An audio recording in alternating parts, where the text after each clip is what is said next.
आज मैं आप लोग को इनवर्स ट्रिग्नोमेट्रिक फंक्शन में सीरीज वाले क्वेश्चंस कराने जा रहा हूं, ठीक है।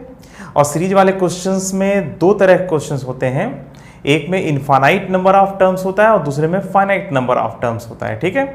तो इनफाइनाइट नंबर ऑफ टर्म्स है तो उनका सम कैसे निकालते हैं, और वो भी जो टर्म्स हैं उनमें इनवर्स ट्रिग्नोमेट्रिक फंक्शन का यूज हुआ है, और एक में फिर फाइनाइट नंबर ऑफ टर्म्स होते हैं, फिर उनमें देखते हैं कैसे होता है, ठीक है। तो चलिए एक क्वेश्चन लेते हैं। देखो पहला क्वेश्चन है हमारा, अब तुम्हें इसका सम निकालना है, ठीक है। अब इसका सम तुम कैसे निकालोगे, इस इनफाइनाइट सीरीज का सम कैसे निकालोगे, इसमें इनफाइनाइट नंबर ऑफ टर्म्स हैं और इसका सम तुम्हें निकालना है, तो कैसे निकालोगे। तो इसमें सबसे जो इंपॉर्टेंट चीज़ है, देखो यहाँ पर तुम्हारा दिमाग जाना चाहिए।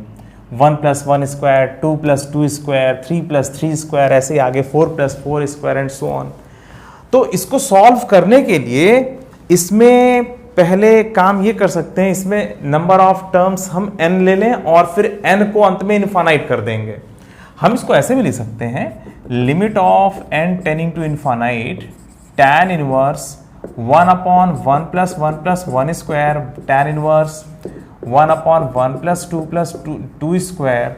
और ऐसा करते करते हम लोग इसमें जो लास्ट वाला टर्म है उसको हम लोग ये लिख सकते हैं डैश डैश करके, tan इनवर्स 1/1 + n स्क्वायर। हम लोग ये लिख सकते हैं ना, देखो ध्यान से, ठीक है। देखो अगर मैं इसमें एक जनरल टर्म लिखूं, इससे थोड़ा आसानी हो जाती है, इसलिए ऐसा करना अच्छा होता है, ठीक है।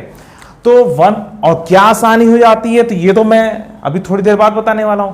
अगर तुम ऐसा करना, और ऐसा करना है आपको, और limit n tending to infinite लिख देना, मतलब कि ये जो n है वो इनफाइनाइट की तरफ जा रहा है, अपने आप ये मतलब क्लियर हो गया कि इसमें इनफाइनाइट टर्म्स हैं, ठीक है। तो आपको क्या करना है, पहले इसका एक जनरल टर्म लिखना है, ठीक है, और स्टार्टिंग में लिख देना है limit n tending to infinite, ठीक है। तो इस तरह से करने पर आपकी पकड़ में क्वेश्चन ज्यादा आ जाता है, ठीक है। आपका ज्यादा चांसेस हो जाता है कि आप क्वेश्चन को बड़े आसानी से सॉल्व कर पाओगे। अच्छा देखो, अब हम इसको क्या लिख सकते हैं, इसको हम लोग लिख सकते हैं limit n tending to infinite, limit n tending to infinite, और tan इनवर्स इसमें जो है 1/1 + 1 कॉमन ले तो 1 + 1 बन जाएगा, ठीक है। मैं डायरेक्टली जो है यहाँ पे ऐसा लिख सकता हूँ कि तुरंत सॉल्व होता हुआ दिखाई देगा, पर जैसा आप लोग एग्जाम में करते हो, जैसे आप लोग समझते हो, मैं वैसे करके दिखा रहा हूँ आपको, ठीक है। प्लस tan इनवर्स 1/1 + 2 कॉमन ले लिया, 1 + 2 बन गया, ठीक है। और प्लस tan इनवर्स 1/1 + 3 कॉमन ले लिया, 1 + 3 बन गया। और ऐसे ही लास्ट में tan इनवर्स 1/1 + n कॉमन ले लिया, 1 + n बन गया, ठीक है। ये समझ में आ गया। अगर मैं नीचे 1, यहां तो चलो ठीक है, यहां पे तो 1 + 1 + 1 ही दिख रहा है, ठीक है। यहां पर अगर 2 कॉमन ले लिया तो 1 + 2 बन गया, 3 कॉमन ले लिया तो 1 + 3 बन गया, और अंत में n कॉमन ले लिया तो n × 1 + n। तुम ध्यान से देखो, इसमें से इसको घटाने पर 1 आता है, इसमें से इसको घटाने पर 1 आता है, इसमें से इसको घटाने पर 1 आता है, और इसमें से इसको घटाने पर 1 आता है। अगर ये बात तुम्हें समझ में आ गई है तो तुम अब इस चीज को भी बड़े आसानी से कर लोगे, समझ लोगे।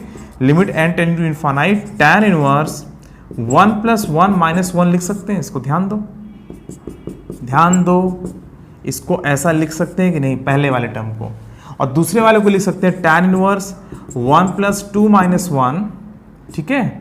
और नीचे 1 + 2 - 2, सॉरी 1 + 2 - 2, और नीचे 1 + 2 × 1 + 2, और ऐसे ही tan इनवर्स 1 + 3 - 3/1 + 3 × 1 + 3। समझ में आ रही बात।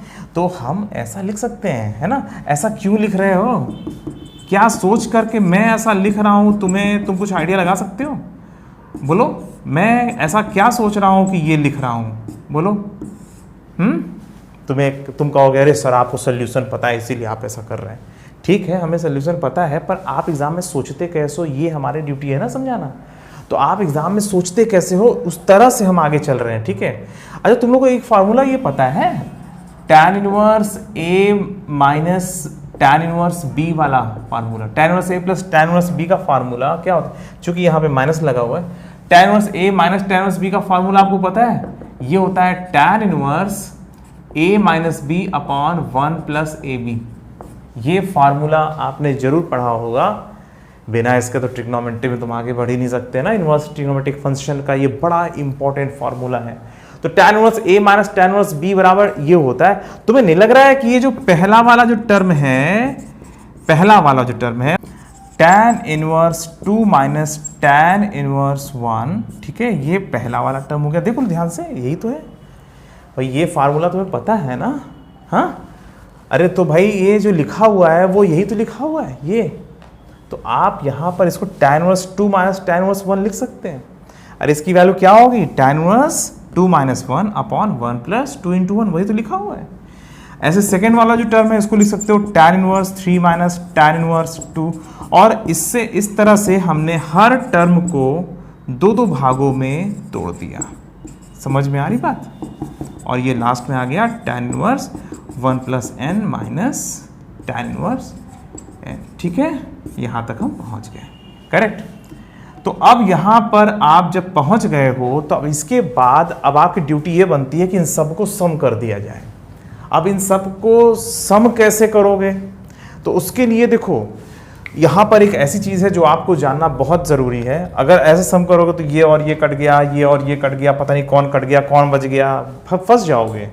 तो आप लोग एक काम करना, ऐसे क्वेश्चंस में आप लोग जो है इसको जो है इस तरह से लिख दीजिएगा, tan inverse 2 minus tan inverse 1, पहला वाला जो टर्म लिखा हुआ है इसको या ऐसे लिखिए, ठीक है, इसको मैं थोड़ा सा समझा दूं।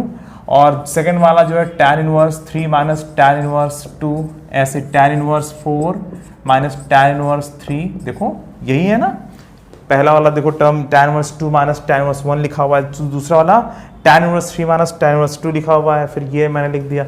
और ऐसे ही लास्ट वाला term tan inverse 1 plus n minus tan inverse n लिख दिया।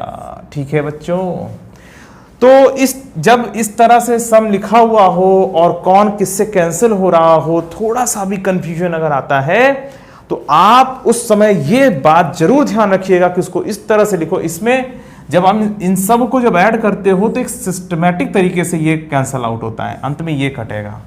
ठीक है, अब देखो जैसे यहाँ पर ये और ये कट गया, ठीक है, ये और ये कट गया, ऐसे ये और इसके आगे वाला कट गया होगा, ठीक है, और अंत में क्या बचा होगा, अंत में बचा होगा ये बचा होगा और ये कट गया होगा। ठीक है, देखो वहां पर जब सबको सम करते हो तो कौन कौन कट जाते हैं और कौन बचा रह जाता है वो इस तरह से एकदम एग्जैक्टली क्लियर हो जाता है।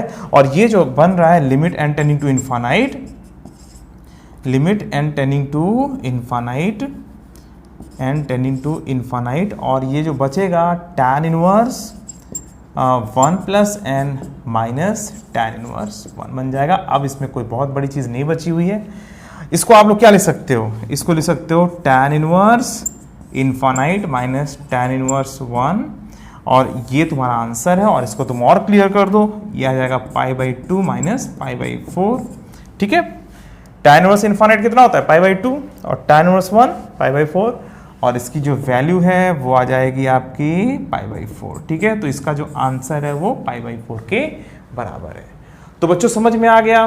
तो इसमें जो सबसे इंपॉर्टेंट था कि अगर ऐसे इनफाइनाइट टर्म्स का सम निकालना हो आपको तो पहले इसका एक जनरल टर्म सोच करके पहले लिख दो, और एक स्टार्टिंग में एक इंफॉर्मेशन रख दो कि limit n tending to infinite, मतलब इसमें अगर n के फॉर्म में आंसर आएगा तो अंत में हम n पर इनफाइनाइट मतलब लिमिट लगा देंगे। ठीक है, तो हमने इसको ऐसे लिखा और हर टर्म को दो दो भागों में तोड़ा।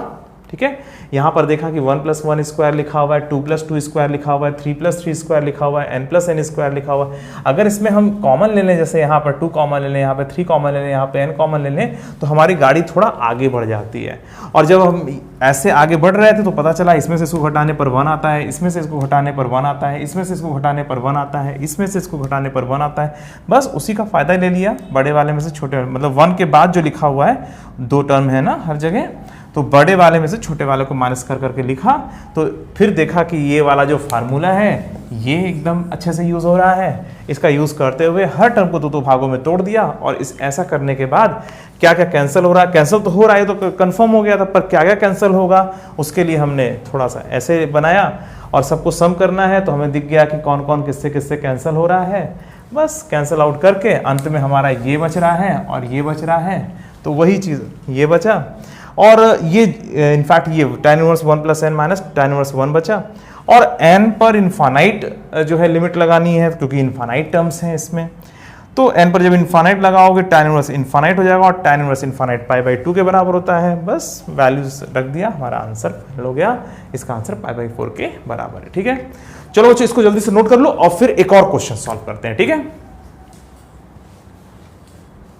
देखो बच्चों, अब ये हमारा अगला क्वेश्चन है। If tan inverse 1/1 plus 1 into 2 plus tan inverse 1/1 plus 2 into 3 ऐसे करके जा रहा है tan inverse 1/1 plus n into n plus 1। ठीक है, तो यहाँ पर 1 इंटू 2 लिखा हुआ है, यहाँ पे 2 इंटू 3 लिखा हुआ है, ऐसे ही 3 इंटू 4 लिखा होगा, 1 2 2 3 3 4 4 5 ऐसे जा रहा होगा। और ये सब जो है, ये जो फाइनाइट नंबर ऑफ टर्म्स है ना, इन्हीं को ऐड करना है। ये फाइनाइट सीरीज का क्वेश्चन है तुम्हारे इनवर्स ट्रिग्नोमेट्रिक फंक्शन का, और ये क्वेश्चन थोड़ा सा लैंग्वेज बदल गई है कि जो है देने का ढंग बदल गया है थोड़ा सा, कि ये बराबर tan इनवर्स x है तो x की वैल्यू बताओ। ठीक है, तो इसको सम कैसे करेंगे, तो देखो इसके लिए हम इसमें फिर से वही फार्मूला याद कर सकते हैं। tan inverse a minus tan inverse b का फार्मूला क्या होता है, tan inverse a minus B upon 1 plus A B. तुम्हें नहीं लग रहा है कि इसका सीधा सीधा फायदा इसमें मिलने वाला है?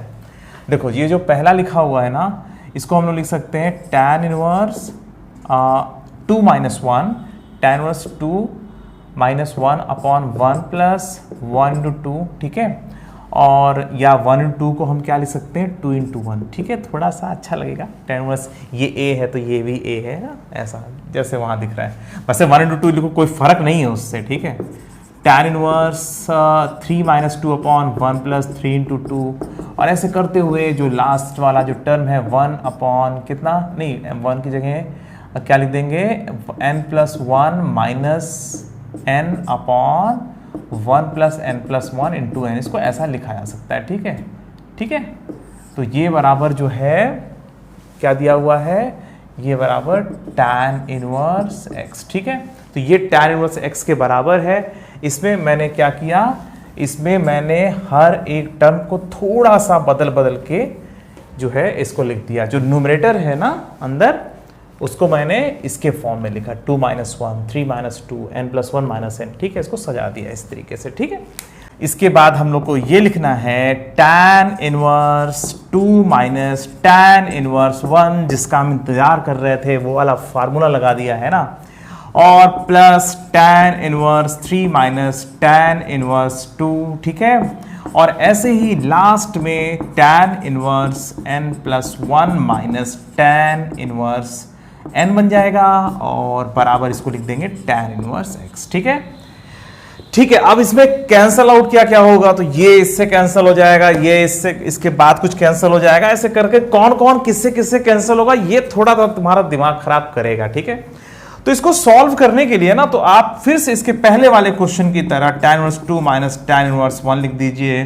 फिर tan inverse 3 minus tan inverse 2 लिख दीजिए, फिर ऐसे करते करते करते करते tan inverse n plus 1 minus tan inverse n कर दीजिए। एक सिस्टम बना लोगे तो तुम्हें समझ में आ जाएगा कौन किससे कैंसिल आउट हो रहा है, कौन किससे कैंसिल नहीं हो रहा है। तो जब आपने इस तरह से लिखा तो पता चला ये कट गया, इस तरह से करते करते ये कट गया होगा। ठीक है, अरे भाई ये इससे कट गया होगा, ये इसके अगले वाले से कट गया होगा, अंत में ये कटा होगा। ये समझ में आता है इस तरह से लिखने पर। ठीक है, बार बार मैं तुम्हें कह रहा हूं कि इस तरह से लिख करके ही आप लोग चेक करिएगा एग्जाम में। ठीक है, तो ये बन गया कितना, tan inverse n plus 1 minus tan inverse 1 बचा, और ये tan इनवर्स x के बराबर है, क्योंकि ये दिया हुआ है कि ये tan इनवर्स x के बराबर है। इसके बाद आप इस पे फार्मूला लगा दो, कितना आएगा, tan inverse n plus 1 minus 1 upon कितना आ जाएगा 1 प्लस n प्लस 1 इंटू 1। ठीक है, ये बराबर tan इनवर्स x। थोड़ा सा इसको और सॉल्व कर लोगे तो ये बन जाएगा tan इनवर्स n अपॉन कितना, n अपॉन कितना 1 प्लस n प्लस 1, मतलब n प्लस 2 बन जाएगा। ठीक है, बराबर tan इनवर्स x। ठीक है, ये समझ में आ रहा है। 1 1 कैंसिल आउट हो गया, n upon 1 plus n plus 1 मतलब n प्लस 2, ठीक है। और इन दोनों से कंपेयर करके हम कह सकते हैं कि x बराबर n अपॉन n प्लस 2 हो जाएगा। ये हमारा आंसर फाइनल हो गया, ठीक है। तो बच्चों समझ में आ गया कि ये किस तरह से क्वेश्चन सॉल्व हो रहा है, ठीक है। इसमें जो है हमने क्या किया, इसमें हर एक टर्म को दो दो भागों में तोड़ने के लिए हमने क्या किया, नीचे 1 प्लस जो लिखा हुआ है फॉर्मूले को याद करके हमने क्या किया, ये 2 - 1 लिखा, 3 - 2 लिखा, n + 1 - n लिखा। इससे क्या हुआ, हर जो टर्म है वो दो दो भागों में ब्रेक हो गया। जब हर टर्म दो दो भागों में टूट गया, उसके बाद हमने इस चीज़ का यूज़ किया, उससे पता चल गया कि क्या क्या बचा होगा, और अंत में जो बचा हुआ है उस पर फार्मूला लगा करके कंपेयर करके हमने x की वैल्यू बता दी कि x की value n upon n plus 2 के बराबर होगी। तो बच्चों आप लोगों को समझ में आ गया कि इसके क्वेश्चंस को हम सॉल्व कैसे करते हैं।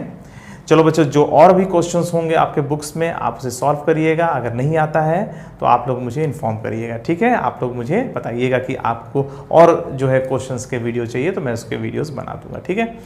चलो बच्चों, अभी के लिए सिर्फ इतना है, फिर मिलते हैं, बाय बाय।